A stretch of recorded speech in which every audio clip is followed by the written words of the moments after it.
আজি মই আপোনালোকলৈ এটা খুব ধুনীয়া আচাৰৰ ৰেচিপি লৈ আহিছোঁ, যিটো আমি তৎক্ষণাত বনাই তৎক্ষণাত খাব পাৰোঁ। বহুত দিনলৈকে নথলেও হয়, আমি 1-2 দিন ৰাখি খাবলৈ আৰম্ভ কৰিব পাৰোঁ। এয়া মই 5টা নেমু লৈছোঁ, একদম পকা পকা নেমু হয়, কাৰণ বেছি নেমু আনিলে আমাৰ কি হয়, পকি যায়। গতিকে পকি যোৱাৰ পিছত এইকেইটা মই আচাৰ কৰিবলৈ ল'লোঁ। আৰু প্ৰথমে মই বাকলিখিনি গুচাই ল'ম। বাকলিখিনি ভালদৰে গুচাব লাগিব। এয়া দেখিছে আপোনালোকে, যাতে ভিতৰৰ অংশটো দেখা পোৱা হয়। বাকলিটো একদম ডাঠকৈ গুচাব লাগিব, কাৰণ যিটো আমাৰ বাকলি ৰৈ যায় বগা বগা হয়, সেই বাকলিখিনি থাকিলেও আমাৰ তিতা তিতা এটা ভাৱ আহে। গতিকে গোটেইখিনি ভালদৰে, যিমান পাৰোঁ মই চেষ্টা কৰিছোঁ গোটেইখিনি ভালদৰে গুচাই ল'বলৈ। গুচাই লোৱাৰ পিছত এয়া মই অলপ ধুই লৈছোঁ, ওপৰৰখিনি ধুই লৈ ভালদৰে অলপমান শুকাই লৈ তাৰপিছত এয়া মই নেমুখিনি এতিয়া সৰু সৰুকৈ কাটি ল'ম। এয়া দেখিছে, মই একদম সৰু সৰুকৈ কাটিছোঁ।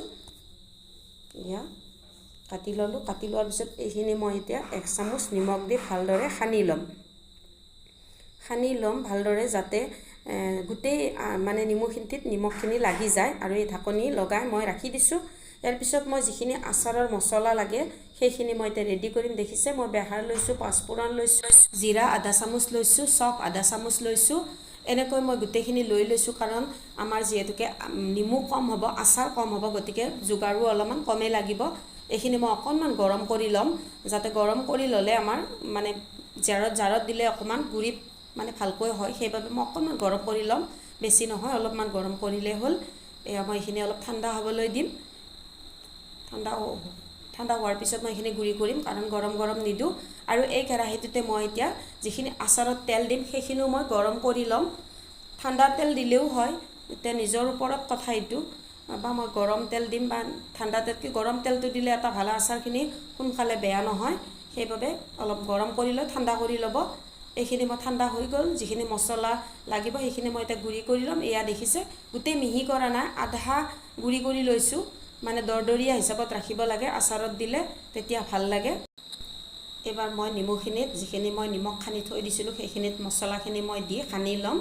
আৰু ইয়াতে মই অকণমান গুড়ি মছলাও দিম, যিটো আমাৰ জিৰাৰ গুড়ি হয় অকণমান আধা চামুচ, আৰু জলকীয়াৰ গুড়ি আধা চামুচ, হালধিৰ গুড়ি আধা চামুচ, এনেকুৱাকৈ মই দি এইখিনি গোটেইখিনি মিক্স কৰি ল'ম ভালদৰে।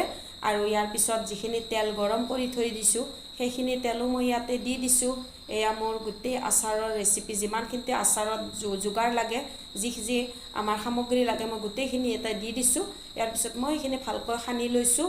আৰু সানি লৈ মই এয়া বটল এটাত বা জাৰ এটাত ভৰাই থৈ দিম। আৰু আপোনালোকে এদিনৰ পিছৰ পৰাই খাবলৈ আৰম্ভ কৰিব পাৰিব, কাৰণ এইটো আচাৰ আৰু বহুত দিনলৈকে বা গলিব লাগিব সেনেকুৱা নহয়। আমি যেতিয়া লাৰি আছোঁ তেতিয়া পকা হয়, গতিকে গলিয়ে গৈছে। তথাপিতো 1-2 দিন ৰাখিবা, 1 সপ্তাহ পিছত আপুনি খাবলৈ আৰম্ভ কৰিব পাৰে।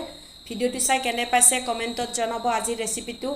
আৰু মোৰ ভিডিঅ'টো লাইক শ্বেয়াৰ কৰি দিব। যদি চেনেলত আজি নতুনকৈ আহিছে তেনেহ'লে চেনেলটো ছাবস্ক্ৰাইব কৰি দিবলৈ একেবাৰে নাপাহৰিব।